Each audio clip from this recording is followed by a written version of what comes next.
Good afternoon, everybody. Welcome to this meeting of the Audit Committee. Let's just start off with some introductions so that we know who's here at present. Can I start on the left-hand side of the top table? Would you like to introduce yourselves, please? Jonathan Davis, Finance Manager for Central Finance. Andrew Wathen, Chief Internal Auditor. Wendy Barnard, Democratic Services. And of course, I'm Philip White, the lay member of the committee. Leslie, would you like to introduce yourself? Leslie Russell, Senior Accountant, Treasury and Fixed Assets. Richard Jones, Performance Manager. Rodri Davis, Financial Audit Lead, Wales Audit Office. Thank you. And Mr. Jarrett, I think you perhaps introduce yourself. David Jarrett, Finance Manager, Welsh Church Fund. Thank you very much, everyone. I don't introduce the members of the committee because they're on the agenda, so we'll just carry on with the business. Listed on the agenda is what I mean to say. Okay, so first item is apologies for absence. Yeah, we've had apologies for absence from councillors Peter Clark, Val Smith and Joanne Watkins. Next item on the agenda is formal declarations of interest. I'm happy to take these as we go along unless anybody wants to make a statement now. Okay, well, we'll move on then. The next item is public open forum. I see no members of the public present, so I shall move on to the next item, which is to note the action list from the previous meeting. Now, the one that we do have, which is about performance management, I need Mr. Davis to address that, so I'll come back to that if he's able to attend later on. But there was one other item in the minutes which I think we needed just to take a check on. The thing is down to Mr. Wathen. He may want to provide information on the Internal Audit Limited Assurance reported in the last set of minutes in section 8. It says more information will follow in the next quarter report. Is that right? Thank you, Chairman. Yeah, that is right. Just to note on the minutes, on item 8, page 76 of your pack, fourth line down says, in response to a question, it was confirmed that there was a limited opinion issued in respect of Castle Park Primary, and more information will follow in the next quarter report. Just to update members, I'll be bringing a report back to Audit Committee in January relating to the progress on unfavourable audit opinions that we've issued, and more detail will be set out in that particular report, Chair. Thank you for that. So we'll note that then and move on to the next item. I've just been told that Mr. Davis might be quite late coming, so we'll come back to that when he's able to be here. So, agenda item 5, the overview of performance management arrangements. Now I think we're going to have a short presentation from Richard Jones. I'll just note the recommendation that members use the update provided to inform their understanding of the effectiveness of the operation of the authority's performance management arrangements and identify any areas where they feel action needs to be taken or further information provided. So I'll just hand it over to Richard. Thank you, Chair. Good afternoon, everyone. So the report before you today is to present you with an overview of the current effectiveness of the authority's performance management arrangements, and hopefully this should be familiar to members of the committee. It's a regular annual report we bring to you. The Council, as you're probably all aware, has an established performance framework. This is set out in Appendix 3 of the report, and this is the way in which we translate our purpose of building sustainable and resilient communities into action and ensure that everyone is pulling in the same direction to deliver real and tangible outcomes. The report provides an overview of the arrangements that make up the framework to ensure that you as Audit Committee are able to take an overview of their effectiveness, which is an important part of the committee's role. So Appendix 1 provides an appraisal of the core arrangements that form part of the performance framework. So this covers our wellbeing objectives and our improvement objectives, which are set through our corporate plan, our service business planning arrangements, our use of performance data and information as part of the framework, our staff appraisal or check-in, check-out process, and this, I believe, links with the item on the action list for the committee, which Peter Davis may update you on later, as the Chair's just said. the strategic risk assessment process, and our self-evaluation arrangements. Appendix 2 includes an appraisal of decision-making and policy-making arrangements of the Council, which has been included based on an agreement by Cabinet when approving the corporate plan in 2018, to be included in this report to the committee. It has been separated out to reflect it sits outside our direct performance arrangements, although it's obviously related and has an impact on them, and that the committee shouldn't consider it any differently to the rest of the report, but that's the reason why it's been separated out. So within each appraisal, you'll see the purpose of that arrangement. You'll see the position as we've appraised it in October 2019. So this will explain the key amendments or updates to the process that's been made, and any evidence we've used to draw in support of the appraisal. Some of those, for example, could be from our audit or regulatory reports, most of which, particularly from the Wales Audit Office performance report size, come to you as a committee as they're published as part of the work plan through the year. And also we've set out their key future actions, so the actions we're taking to strengthen or develop the arrangement in future.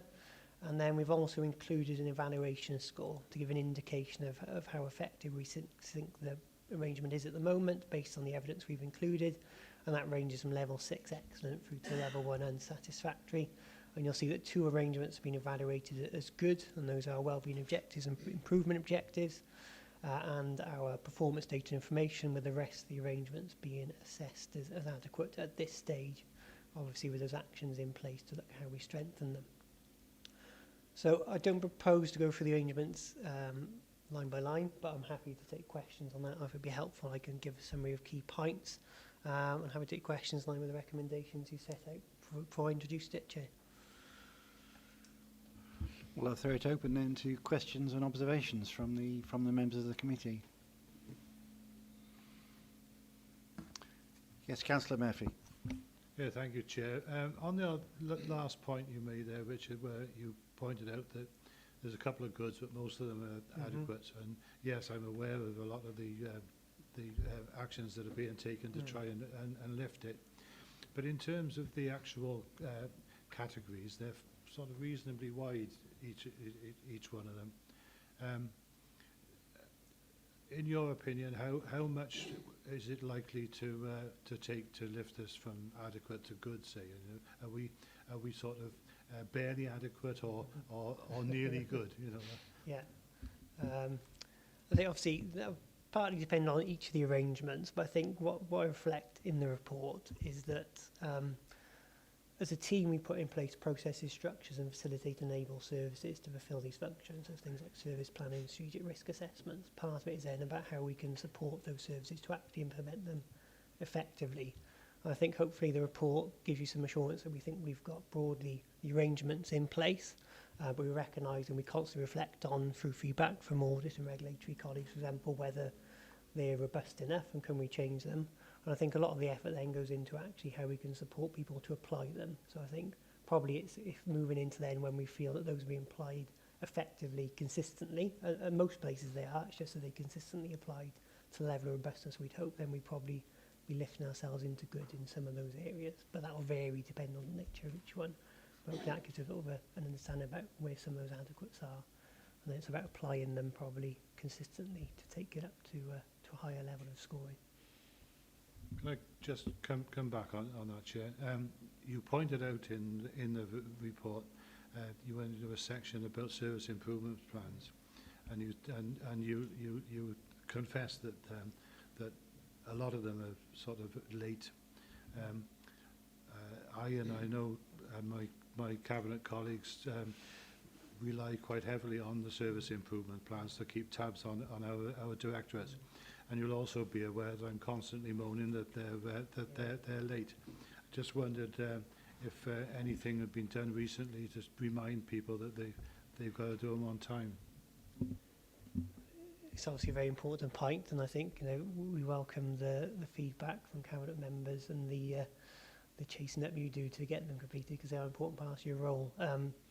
We obviously do a lot on quality, but in terms of completeness, we do monitor quarterly and feedback to director and management teams on their completion status to identify with service managers where they aren't completed, to encourage them to complete them within the timescales we set to allow cabinet members to fill their role, to use them to hold them to account. So that's our process, and then we we rely on the service managers, DMTs, to apply that. But I'm aware it's something that's been, you know, a continuing issue over the last few quarters that needs to be resolved.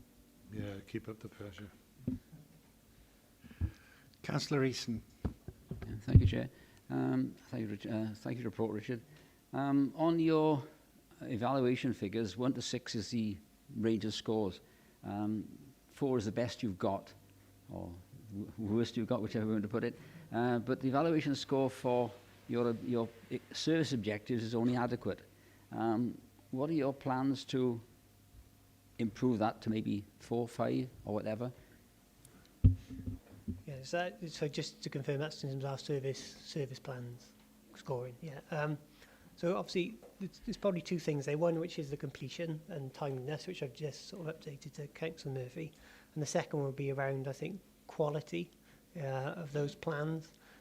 So we've got in place an appraisal process where we look at the quality of the completion of the plans, how people have held to the principles we've set for service planning, and then we provide that feedback to service managers and DMTs in order to help them strengthen the quality of that planning. So I think that's one of the key processes we look to put in place to improve the quality of those plans consistently across. We've got 40 plus plans, so it's about getting consistency across all those.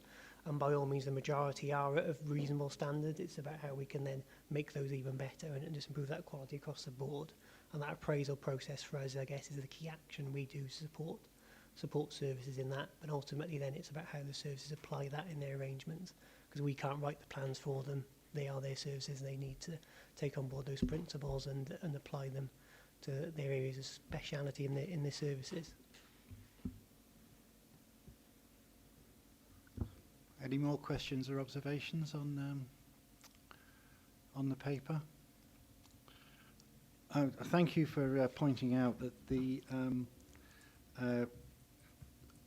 action point we had that we thought we weren't able to look at earlier on because Mr. Davis wasn't here does impinge with your report. It's about staff appraisal there on page 7, and that is giving us some information on where that goes as far as performance management arrangements are concerned. I understood that Mr. Davis was going to make a comment further on. Mark, do you want to say something about that now, or should we wait for later? Just to explain, Peter's texted me to say he's running a little late and asked me to step into this forum so that you have some Section 151 coverage.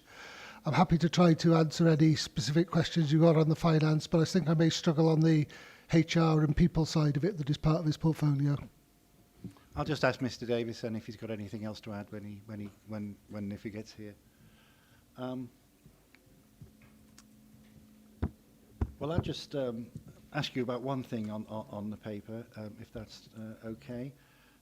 Self-evaluation on page 10, judged adequate. We identified our objectives, we're making good progress, assessed that generally we are where we expected to be, while recognising that with some objectives the stage reached or the impact made has varied. Now, it appears this assessment was made before receiving feedback from the Future Generations Commission. So is this a timing issue? Have there been further developments you can tell us about? Sort of just explain. So the assessment we did this year as part of our annual reporting was, so the Future Generation Commission has set out a self-assessment process with which that looked at our objectives we set for 2017-18. And that broadly asked us questions about how we're applying the ways of working and how we're contributing to the wellbeing goals set under the Future Generations Act, as well as a bit broader in terms of how we're applying those issues under the Future Generations Act in our arrangements. So since then, obviously, we've also reported on our 2018-19 objectives, and our objectives did change in that year following the publication of the corporate plan.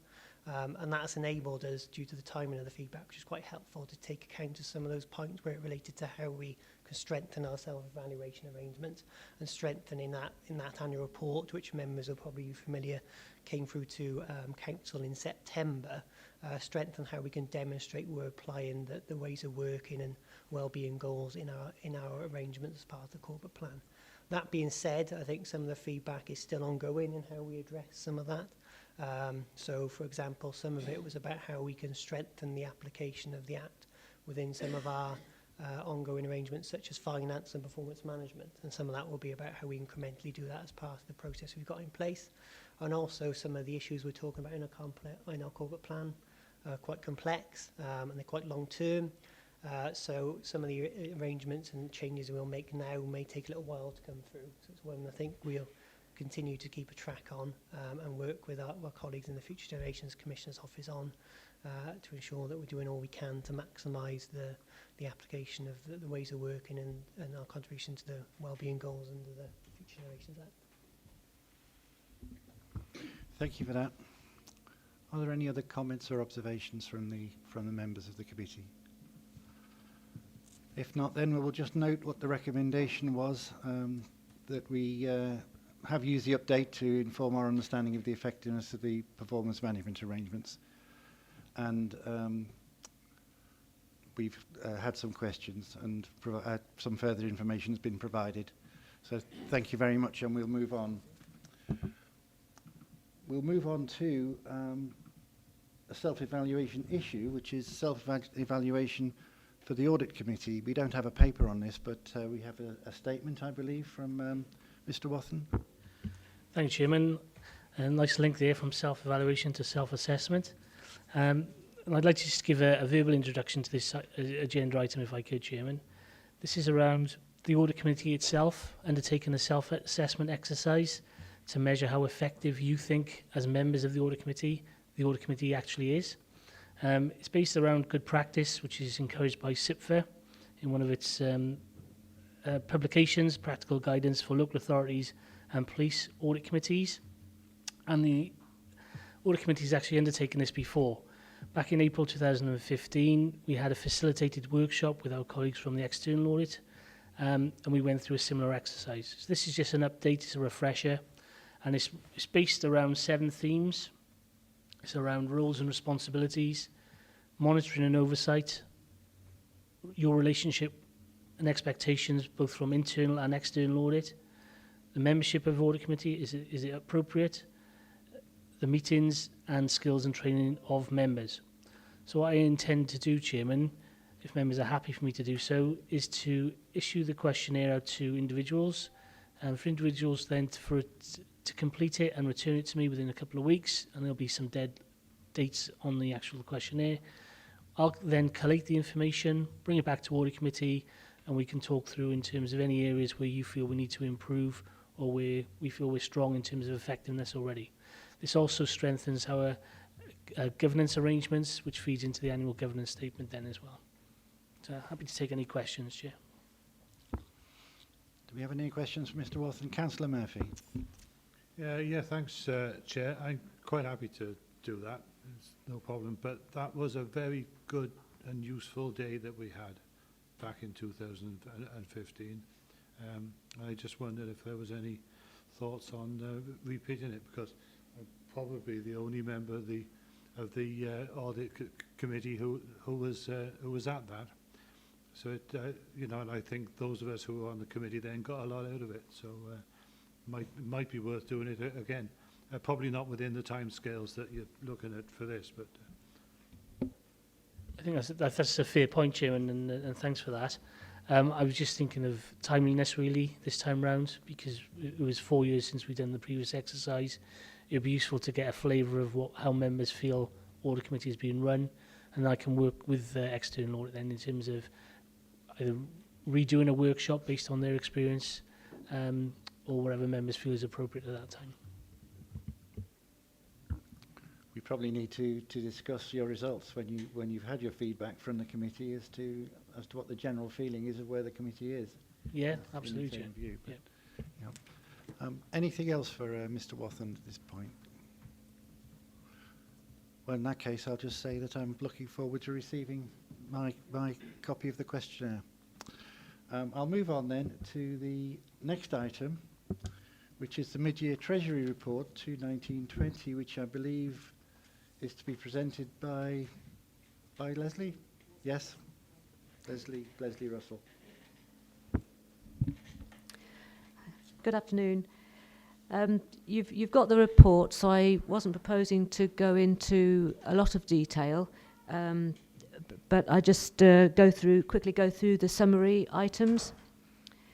The majority of the report is actually based, as the year-end report was, on a template provided by Arling Close, our Treasury Management Advisors. But obviously, it's adapted in the text and specifically in the numbers to represent Monmouthshire County Council's position. The authority always aims to comply with the SIPFA Treasury Management Code, and as I'm sure you've all heard before, that means having due regard to security, liquidity before yield of all investments. As previously mentioned in other committees, the revised Prudential Code requires the authority to have a capital strategy in place, laying out how the authority best meets its objectives, overall objectives, with using its limited capital resources. And I think this will be updated for the 2021 budget negotiations. The revised Treasury Management Code now covers non-Treasury investments, as we've stated before, as well as the Treasury investments, which are traditionally included in this report. So the Treasury investments are those which are Treasury investments, and Treasury and borrowing is those that are taken place to make sure that the authority has sufficient resources of cash, and also looks after those cash holdings that it has at any one time. The first 6 months of 1920 has been another 6 months of economic uncertainty, with Brexit, a slowdown in Europe, and tensions due to the political negotiations, for example, between the United States and China. Partly as a result of that, the Bank of England has maintained the bank interest rate of 0.75% during this period. Due to a lot of the uncertainty, especially due to to Brexit, the gilt rates, which the government collects its borrowing from individuals, have gone down markedly over the last sort of 6 months. So in this 6-month period, we took out an additional £7 million of borrowing from the Public Works Loan Board, because the rates were very advantageous. So this means that we've got a little bit more long-term borrowing in percentage terms than we might have at some other times. But this turned out to be a better decision than we expected, because since that time, the Public Works Loan Board has actually increased all of its borrowing rates across the board by 1%. This increase is not due to the economics or due to the Bank of England's rates. It was simply a decision by the Public Works Loan Board that it was the only way they could see to actually curtail local authorities from doing as much borrowing as they are currently doing. I'm sure you've heard before about the capital financing requirement, which is the amount that the authority would need to borrow if it were to have enough cash to fund all the capital investment that it's made up until this point in time. The capital financing requirement, or CFR, was 183 million at the 31st of March, and we had borrowing at that time of 178 million, so we hadn't taken out all the borrowing that we would need to do, and this is, as we've probably mentioned before, is because we can use some of our internal resources instead of externally borrowing. That figure of the CFR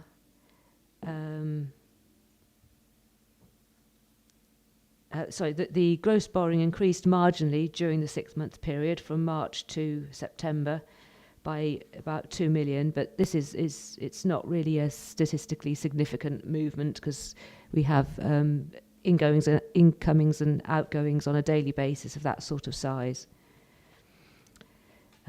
The authority continues to hold 10 million of investments to meet the MiFID II regulations, which I've mentioned before. 3 million of these we've invested in pooled funds. I think when we last met, we'd invested 2 million, and since that time we've increased it to 3. And these pooled fund investments give us good returns, and in the last 6 months we've achieved income of 63,000 from these funds.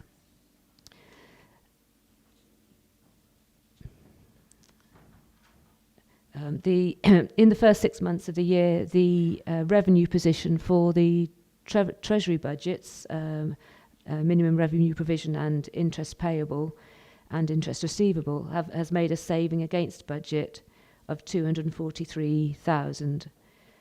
About 100,000 of this is due to more advantageous interest rates, and the rest was due to unbudgeted items. There is a relatively new indicator of interest rate risk, which we've quoted in this report. And the indicator represents the amount that the authority would have to pay in addition during the following 12 months if interest rates, if short-term interest rates increased by 1%. Because a lot of our borrowing is at fixed rates, this is only impacted. This only has an impact where the borrowing that we have is either variable rate or short term. And this has increased from 316,000 to increased by 75,000 up to 316,000, and this is due to an increase in the amount of short term borrowing in place now compared to when the rate was set, which is probably about 9 months ago.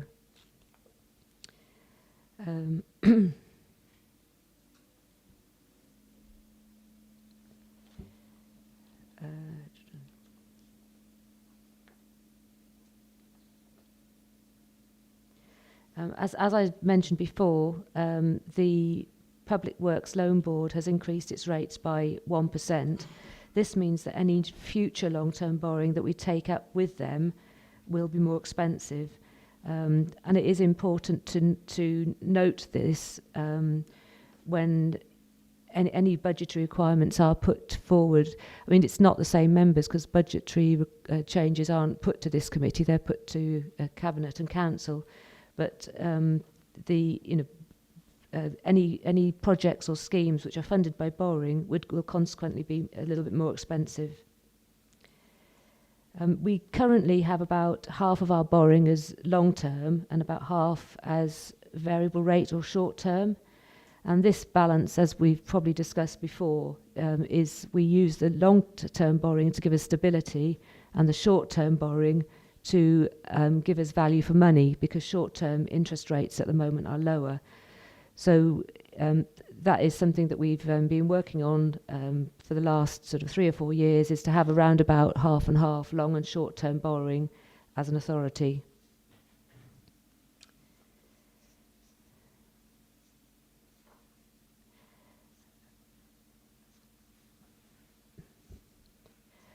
So I'll just finish with the point that I think very often in this committee we do get asked, is the level of borrowing sustainable?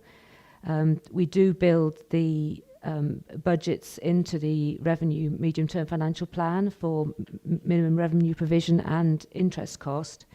So from that perspective, I would have to say it is sustainable because we've built those factors in. But obviously the borrowing is expensive, and with the potential pressures on interest rates potentially going up in the future, it is something that we do need to continue to consider.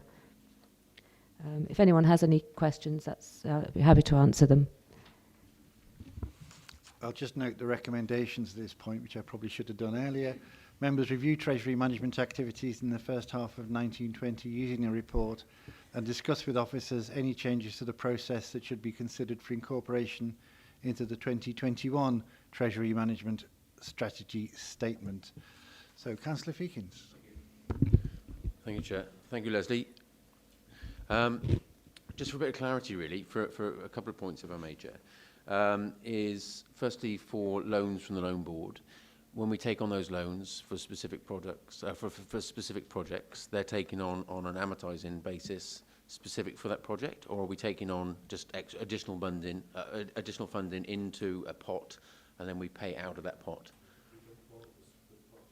So it's not amortising loans then.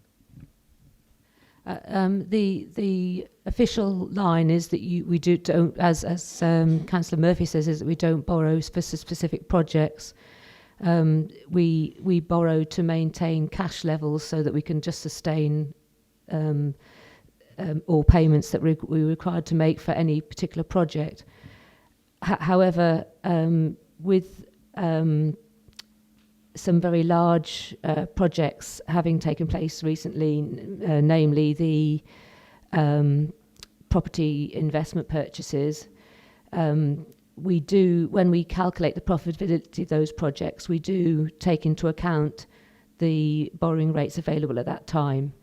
So, and that borrowing cost would be built into the life of the project when looking at it to see if it's economically advantageous. Can I come back? Can I just sort of... I think Mark wants to make an yeah. intervention from the back. Yeah, I just wanted to make a clarification because people might, when they see business case, think, well, we actually borrow for specific purposes. For evaluative purposes, we obviously look to the life of a project and an appropriate borrowing rate. But as Leslie describes, we borrow for cash flow purposes. So we'll look to see whether our internal receipts are sufficient before we afford borrowing. But in our financial planning assumptions, say the capital programme, which is the major cause of any borrowing, we will indicate which are the most appropriate sources of funding and actually budget accordingly. So it's a mixture of things, but the reality is that before we actually undertake any specific borrowing, we'll look at whether we need to do that or whether we can afford to do it by what Leslie described as internal borrowing. Thank you. Would you like to make a further point? If I may then, just to tease out these points really, just a better clarity in my own mind. And the point I was coming to, I guess, is that obviously the loan board then do increase their loan rate. Is our borrowings prior to that date fixed at that date of the day? And then any subsequent increase is only on subsequent increases in additional loans? In the main, borrowing is fixed when we take it out. We take out quite a lot of loans that are called maturity loans, and we just pay it back at the end of the life of the loan, and the interest rate is fixed over the duration of the loan. We do have one variable rate loan from the Public Works Loan Board, and that does increase in relation to bank rates, but we took that one out actually when Public Works Loan Board rates were actually 1.8% lower, and that differential has been maintained. So that's been a really good loan, even though it's been variable rate. But if we took a variable rate loan out now, it would be at the current rates. Yeah. And then, if I may, then, Chad, I'm content with the loan board position, but if I may just ask one more question. Yes. If I may, thank you. It's just regarding the solar farm, regarding the non-treasury investments. Obviously, you've got a net book value at the moment of £5.3 million. Not asking you to give me an absolute a definition maybe of that position at the moment, but that obviously the solar farm is a very different asset class to the leisure park, for argument's sake. Have you got the solar farm devaluing over a 20-year term? Because obviously the life of the plant and equipment over a 20-year term will be at zero, one would imagine, at year 18, 19. Our estates team actually value all of our assets over a cycle. With the investment properties, they revalue them more frequently, and the actual value held in the books will be determined by their process for valuation. I'm not an expert in valuation, but the valuation of any asset which returns income is basically valued by looking at the net present value. I don't know if you're familiar with that term, of all the income, future income relating to that asset, so that the solar farm will actually maintain its value for quite a long period of time. It will tail off towards the end because the feed-in tariffs or the Mark's put his hand up. He might be able to clarify more than me, but it's not necessarily based on it's based on the income that can be generated from the assets as much of the actual state of the assets. Does that answer your question? Mark has put his hand up there, so you may have something else to add. Just to say, through the chair. Yes, Mark, would you like to add to this discussion? So specifically in relation to commercial assets, one of our considerations is to actually consider how long that asset will exist for. So you can appreciate that with solar farm terms, the technology will have moved on, and it's very important to actually consider how long that life is. One of the important disciplines we've attached to any business case evaluation is not to take out any loan funding for longer than the asset is likely to exist. So we will match off that loan funding against the receipts that we're likely to generate to provide a consistent business plan. Right, thank you, everybody. Councillor Eason. Yeah, thank you, Chair. Thank you for your report. In your summary, and in particular your comments on external effects, 4.5, where you mentioned tensions between the United States and China causing some problems across the world economy. And in particular, today I understand that with the Hong Kong situation over the weekend, that America are now taking sides with Hong Kong. Further on in your that 4.5, you say, these elevated concerns have caused key government yield curves to invert, something seen by many commentators as a predictor of global recession. As a small cog in a big wheel, how do you see the evolving world economy affecting this authority in the terms of investments you're talking about?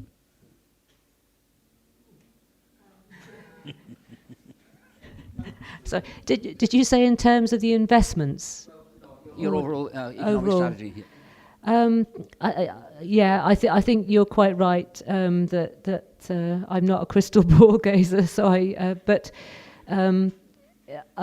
we've been through a period of relative affluence, sort of in the UK and Europe, and these are difficult times, and they continue to be unpredictable as well as difficult.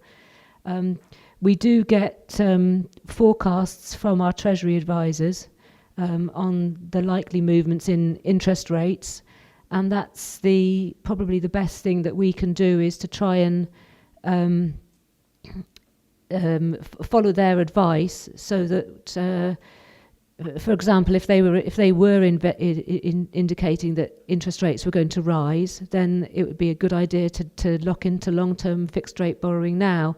But they're not. They're saying they see interest rates remaining at a fairly steady level, albeit there might be little peaks and troughs. So that's why we feel we can afford to keep with 50% variable rate or short-term borrowing, which is cheaper, because we don't see that we're missing an opportunity to lock into lower rates. Beyond that, I don't have any particular sort of crystal ball gazing. I'm sort of concentrating on that scenario. The reason why I asked the question was when I came on this council in 2008, I think, we were just about into or just coming out of the Icelandic problem, and it took a long time to get some level of resolution. It was never totally resolved. Is it likely, or is obviously you try not to get into that situation, are we at any time probably able to fall over that cliff without realising it? Are we going to get into debt again? The paragraph that we're discussing is provided by Arlene Close, is it? Or it's your yes, that is provided by Arlene Close, yeah. And unless somebody wants to correct me on this, I think we continue to get advice from Arlene Close as to what's going on, and that's really what this is all about. I mean, since the Icelandic bank issue, there has been a lot of changes in bank regulation, such that that all banks have to have more cash and are much less likely to succumb to the same thing that happened to the Icelandic banks. And Arlene Close, on top of that, monitor the state of banks' health themselves, as well as using credit ratings provided by professional credit rating agencies. So they are monitoring the state of health of all the banks, and would expect to be able to forewarn us if any bank is approaching that sort of scenario. You've also got the legislation which means that if a bank did fold, you would have bank bail-in, and I mean that's a whole of another topic as well. But that does in turn mean that you wouldn't be in the same situation as you were with the Icelandic banks. A bank would, in essence, close, say, on a Friday and reopen and restructured on a Monday after a bail-in scenario, and individual investors wouldn't be affected. And there are various different ways that the authority might be affected, which is different to a private investor, but they are helping us to steer a way through that. And the main thing is diversification, so that we spread out our investments so that we don't have a lot with any one counterparty. And these are all different ways of reducing the risk or spreading the risk. Is that sort of okay? Yeah. Thank you very much for that. Mark, did you want to add anything else? I was just going to draw to conclude on Leslie's part. That's why the role of this committee is quite important when we bring the Treasury strategy to you, because we'll be actually volunteering to you things like what level of investments with what counterparties we should take, etc., to mitigate our risks. We describe the bank bail-in aspect, but just your earlier point around the gilt yields, etc., and the volatility in the market. Gilt yields and interest rates are generally inverse. So if you see a declining economic fortunes, you're likely to see an increase in interest rates. Obviously, that's not so bad when you're in a position when you're wanting to invest money, but it's not so good if you're wanting to take money out and borrowing.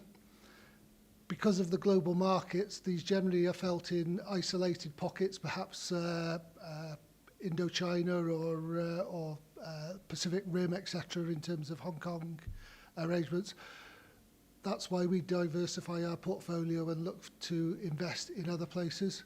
On the Icelandic banks, could I just confirm for those members that weren't here at the time, we took an investment with Icelandic banks that actually folded. Through the resolution process, we got our principal back in full. We didn't get a degree of interest. I think it was about £70,000 in relation to our investment in that. But actually the principal was safeguarded with the council because we chose to go with reputable agencies. Thank you. Councillor Figgins, were you wanting to intervene on the same point, or were you going to raise a new question? One question on one point, really. On the same point? Yeah, okay.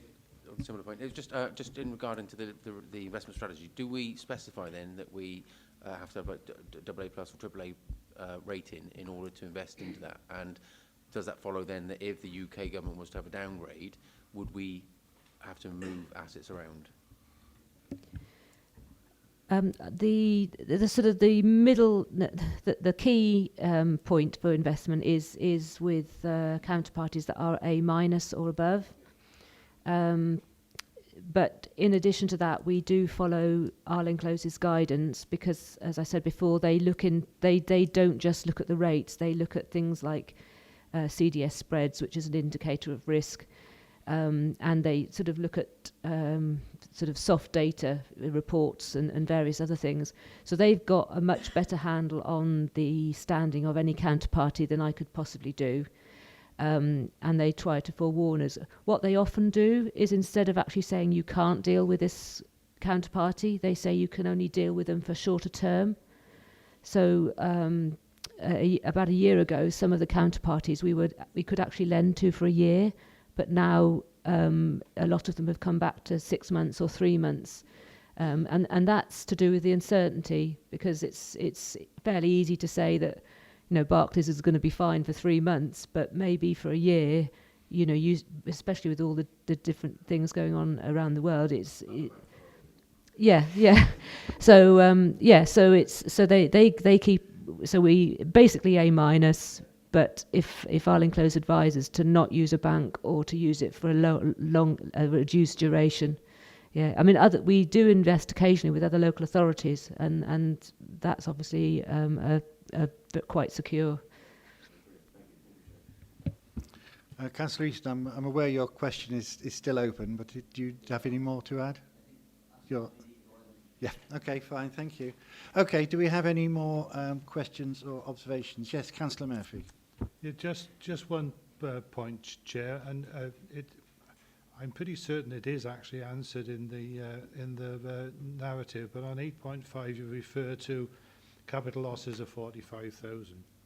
It says 39,000 of these were due to the bid offer spread. So what you're doing is you're automatically assuming the loss on the bid and offer spread, but that's not a crystallised loss, is it? Because we haven't sold the bond or whatever it was. So effectively, in fact, it says you're anticipating that the bid offer spread would have been reversed. I just wondered if that could be misinterpreted. In that you say, look, we've made a loss of 45,000, but we haven't made a loss of 45,000 at all, have we? Yes, it can be misinterpreted. Yes, we've invested in 3 different pooled funds. 2 of them are multi-asset pooled funds, and we can actually buy and sell those at the same rate on any particular day. We've invested £500,000 in a property fund. With those, there's a different buy and sell price.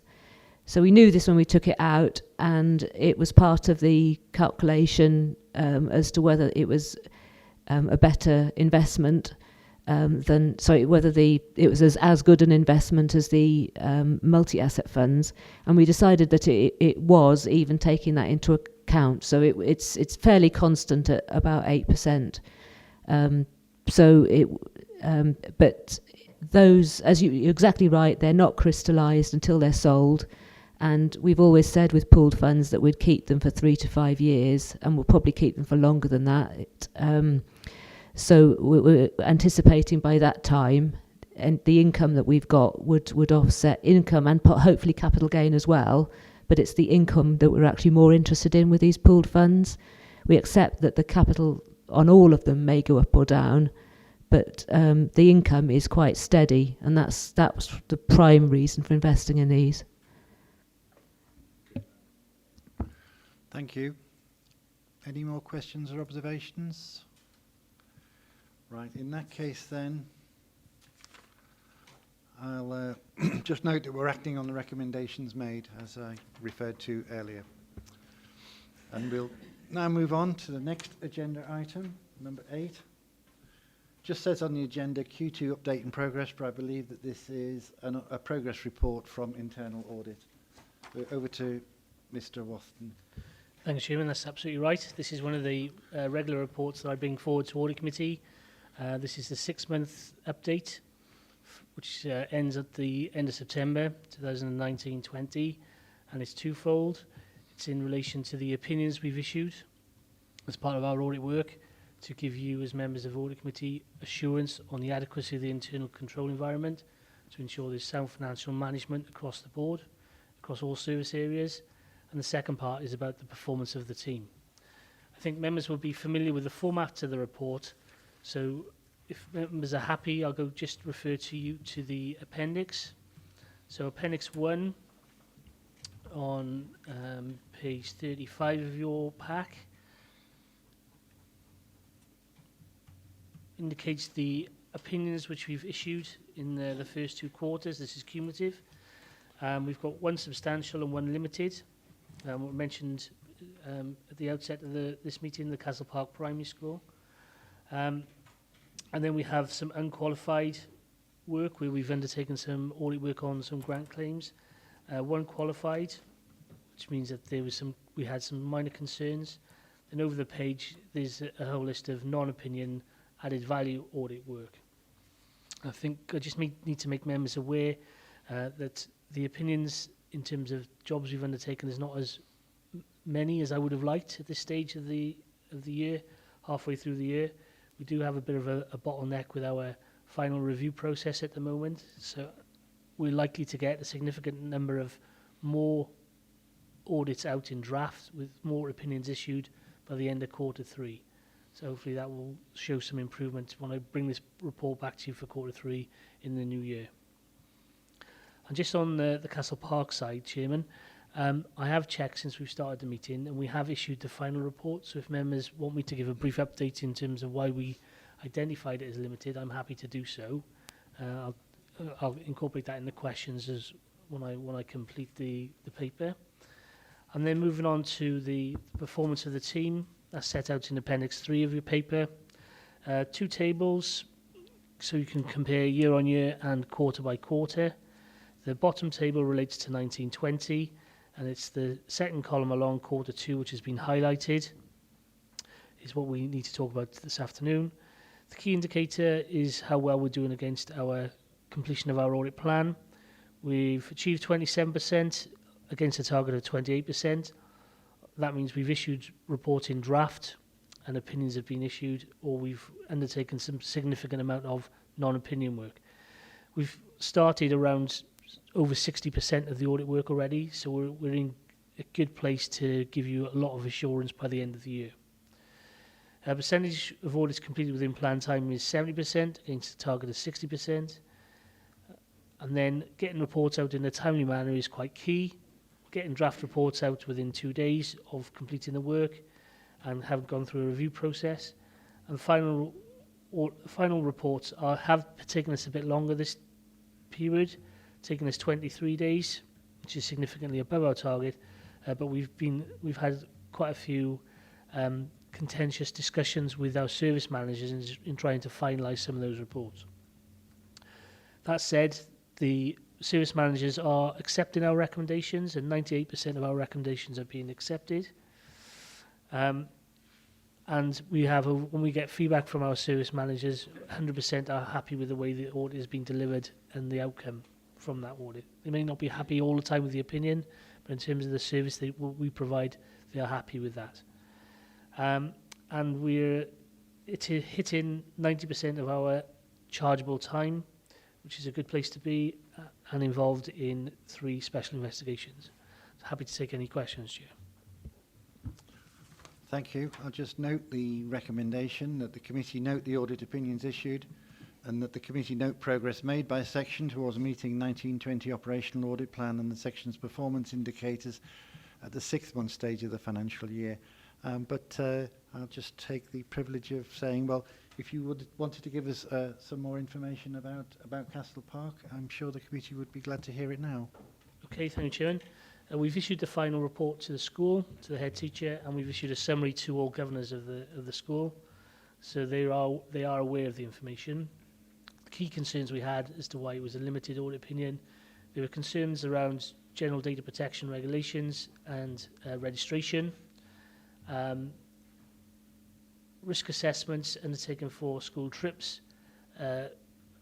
All information could not be provided when we requested it, and there was some concern around financial and admin records not being available when we requested them on site as well. So those are the key issues. We had 2 significant weaknesses, 21 moderate weaknesses and 7 minor weaknesses with an overall 35 strengths. That's kind of an overall summary, and I can provide that detail in the report, which I'll be bringing to Audit Committee in January. Sorry, in the new year, sorry. Thank you very much. Okay, questions and observations. Councillor Eason. Yeah, thank you once again, Chair. It's not about Castle Park School. On your internal audit services, you've got a high and a medium position unqualified on integrated services, social care and health. One is outcomes data, the other is financial data. Are you able to expand on those 2? Are they how connected are they, and can you expand on them in any way, shape, or? Thank you, Chairman. Yeah, these are 2 grant claims which we get involved with called Supporting People Grant, where income comes in from Welsh Government and requires an internal audit certification. One is based on the financial aspects, so have social services spent the money in the right places? And the second part is on outcomes, so has the social services department delivered the outcomes expected by Welsh Government? And we're expected to check both, and they do come at separate times. The deadlines for submitting those grant claims are on different dates, so the Welsh Government has separated outcome data and financial data, and we audit that accordingly. Okay, I won't talk about the financial data. Outcomes data, what sort of outcomes are you talking about? Outcomes of provision of service or provision of equipment, or where's a failure? Is there a failure, I would suggest? Sorry, there's no failure. So, no, get my words right then. What, on the outcomes data, why then have we got a high risk, or what is the high risk on the outcomes data? Is it, Right. physical or is it financial?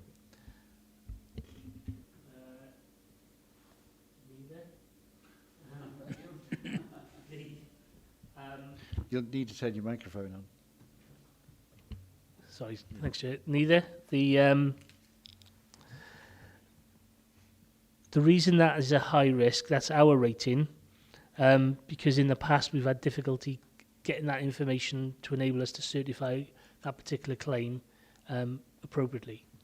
The outcome we've got is unqualified, which means that, as far as we're concerned, that particular grant met the terms and conditions of the grant paying provider.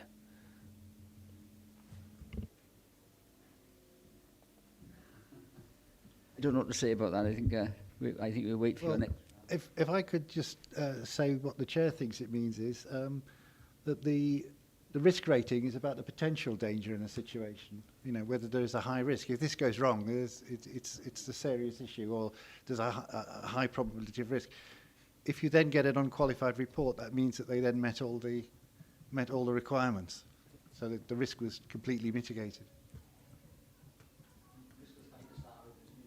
Yeah. Okay, was that helpful? That's fine, thanks, Chair.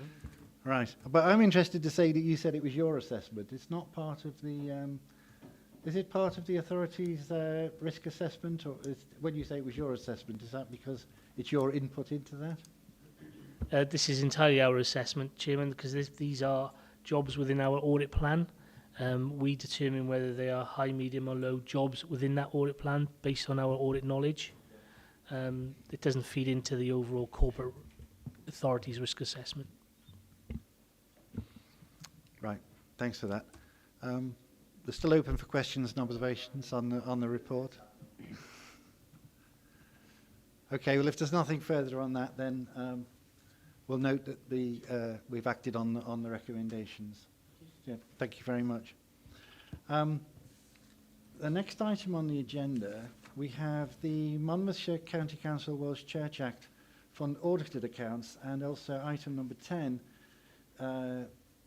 what's described as the ISA 260, but I think that's the Welsh Audit Office opinion on those accounts. So I propose that we take them together. I'm going to invite Mr. Jarrett, I think, whether you want to introduce the accounts, and then I'll ask Mr. Davis to I'm terrible on names. Then I'll ask Mr. Davis to provide a Welsh Audit Office point of view. So over to Mr. Jarrett. Okay, I don't intend to plough through the accounts line by line. Just a couple of heading points here. The actual fund is reduced by 118,000, which the main reason for this is the actual catching up of grants allocated by Caerphilly County Council, because obviously the fund is divided over the old Greater Gwent County Councils, and they've managed to catch up previous allocations from years that they hadn't spent. Other than that, there's no real odd things to really to report. So if anybody wants any questions on the fund, I will take them. Let's just get the Welsh Audit Office contribution, if we may, because I think they do go together. Thank you, Chair. Good afternoon all. I don't propose to spend too much time over this. It's quite a straightforward report. I'm sure you're all aware the ISA 260 is a report that we present to you as those charged with governance when we've completed an audit. So in terms of the status of the audit, that's now substantially complete. We received the draft financial statements for the 31st of March on the 12th of September. Looking back at last year, we received them the 9th of November, so it's a couple of months ahead of schedule. It's allowed us to complete the work probably again a couple of months ahead of schedule. I think these will go into audit committee in January last year, so that's a good improvement on as far as I'm concerned. In terms of the audit report, the Auditor General is going to issue an unqualified audit report. That's been set out in Appendix 2. That's on the basis that we have a letter of representation from yourselves, which is set out in Appendix 1. There are no specific representations included in that letter. It's just a standard letter of representation that we're required to issue to you as part of the ordinance standards. In terms of significant issues arising from the audit, there weren't any uncorrected misstatements. So Mr. Jarrett corrected for all the misstatements identified. The misstatements that we're required to report to you are any misstatements that are between trivial, which for this audit is £1,000, and material, and that's set out in paragraph 4, which is £20,000, which is quite different compared to the main audit at 2.9 million. So, yes, quite low. Those corrected misstatements that were identified during the audit have been set out in Appendix 3. Happy to go through those. Do you want me to go through those for you quickly? There's only 4 or 3. The first one then for £20,000 is just basically a brought forward error, sort of a casting error. Didn't affect the balance sheet or the SOFA, the I&E. The next one, the £1,176 is to do with a VAT recoverable on our audit bill, I think. There's just been posted to income and resources, and it should have really been netted off against governance costs, where it was included gross at that point. So that's just a presentational adjustment, no impact on the bottom line. And then the only other error was for £4,000, and that is where Mr. Jarrett, at the time of preparing the accounts, hasn't got all the sort of the vouchers for some of the interest on the investments, the tax vouchers. So he estimates those at the time of the audit, and then obviously when we come in, we benefit of hindsight, and we've got the actual tax vouchers at that point. So that's just a difference between the estimate and the actual money that they received on those investments. So we adjusted accrued income and investment income. So that's the only adjustment that has an impact on the bottom line. Happy to take any questions on those. I'll throw that open for questions, but did you want to make an intervention? Okay, Jonathan. Yeah, thank you, Chair. Just to give a MCC perspective on the WAO report, it's pleasing to note that it's a positive report once again for the Welsh Church Fund, albeit with a few presentation and classification adjustments. It's also pleasing to note that both the accounts and the audit have been completed earlier, as you mentioned, Rodri, than previous years, and I think it reflects the work that the team and also WAO has put in. And just to note, Chair, that obviously following this committee, the accounts will be lodged with the Charities Commission as required by statute. Thank you. Thank you. Okay, I will throw it open to questions and observations, but I think that the point that needed to be made clearly was that this does mean an unqualified audit report has been issued. So from an auditing point of view, the accounts are satisfactory. Does anyone like to raise any points or make any comments? Yes, Councillor Strong. Just one thing, I don't know whether I should declare an interest. I'm one of the panel members serving on the Welsh Church Act Fund. I don't think I need to, but it's something perhaps, Chair, you could advise me on. Yeah. Okay. Thank you. Could I ask a question, Chair, if I may? And I appreciate Mr. Jack might not be able to answer it, but does the Welsh Church Fund share the advice from Arlene Close? And does it share the same principles of investment?